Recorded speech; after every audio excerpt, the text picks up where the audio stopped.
Hi everyone. I'd like to talk today about a 1930s Universal horror classic. As I have the television on in the background, it's not this movie, it's something else that happens to be on. Apparently, they're playing movies for Halloween. Okay, this is called the movie that's on in the background, The Hypnotic Eye. I don't know, I figured I'd leave the TV on, something different now. Let's see how many people watch me or watch the movie. But anyway, what if I do this? Okay, the movie that I'm talking about today is the 1932 Boris Karloff film, The Mummy, directed by Carl Freund. Now, The Mummy, I have to tell you, is definitely considered one of the all-time greatest horror films, and I can understand that.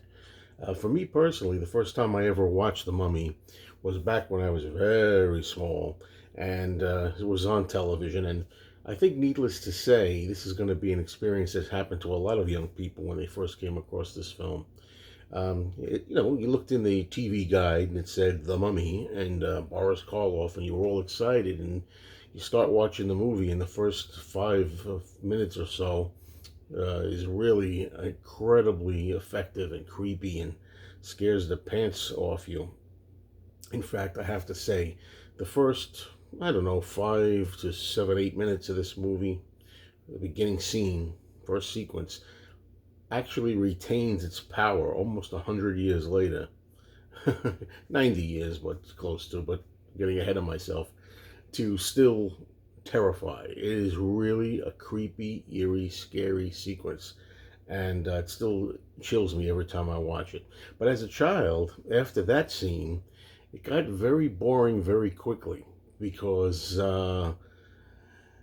you no longer had the mummy with bandages on. You had him with the bandages off, and the personage of Boris Karloff, and he would go around and you know kind of look for his lost love that died in Egypt, thousands of years ago, and it wasn't really very exciting to a young boy. And I have to tell you, to this day, I prefer the films that came in the Universal series after this, with the Mummy Karis, which was a totally different character. A lot of people think that the Mummy films from Universal of the 1940s are sequels to this. It's not a sequel to the one that came after on any of the 40s films. It has nothing to do with the Karloff film. But let's stick with this. Yeah, this has never been a favorite of mine. I'll tell you right now. But even though it's never been a favorite, I can definitely admire its style, and most importantly of all, I love Boris Karloff's performance. Boris Karloff is fantastic in here. You can really believe that he's centuries old and about to crumble at the touch. He is so frail, fragile.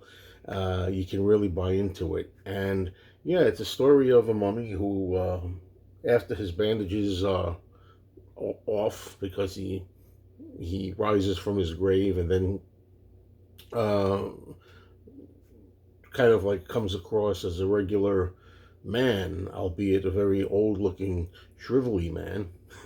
And he finds that his lost love is reincarnated into a modern woman. So he's trying to get her back, so to speak. And that's the thrust of the movie.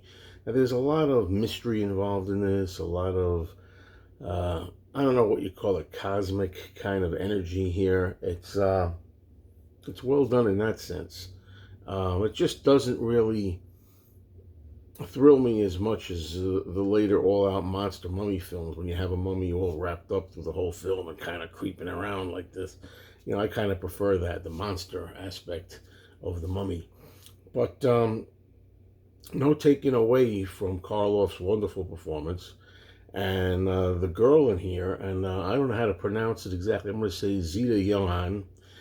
She's really fantastic. She's perfect to the part of the Egyptian woman, Egyptian princess, if you will.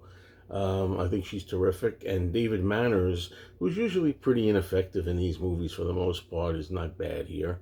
Edward Van Sloan returns from Frankenstein and Dracula. But I find the pace kind of slow here. It's kind of sleepy. For a person like me who loves these old movies, I never have a problem with them being, kind of slower or more leisurely paced than a lot of later hardcore, heavy-hitting, actiony kind of extravaganzas. But for some reason, this one, they say Dracula is a boring film. This one is a lot like Dracula, maybe not quite as so in the department of it kind of lingering on.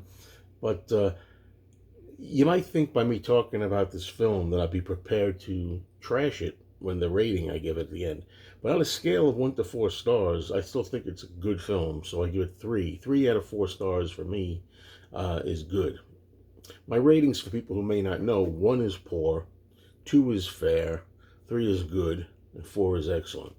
So I give this a good rating of 3 out of 4 stars. It's certainly recommended viewing, and I would watch this film a million times a day over that ridiculous, overbearing, over the top, and insane Brendan Fraser mess from 1999.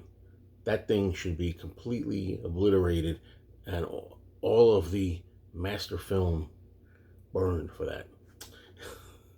Maybe one day I'll discuss that film. Talk to you soon.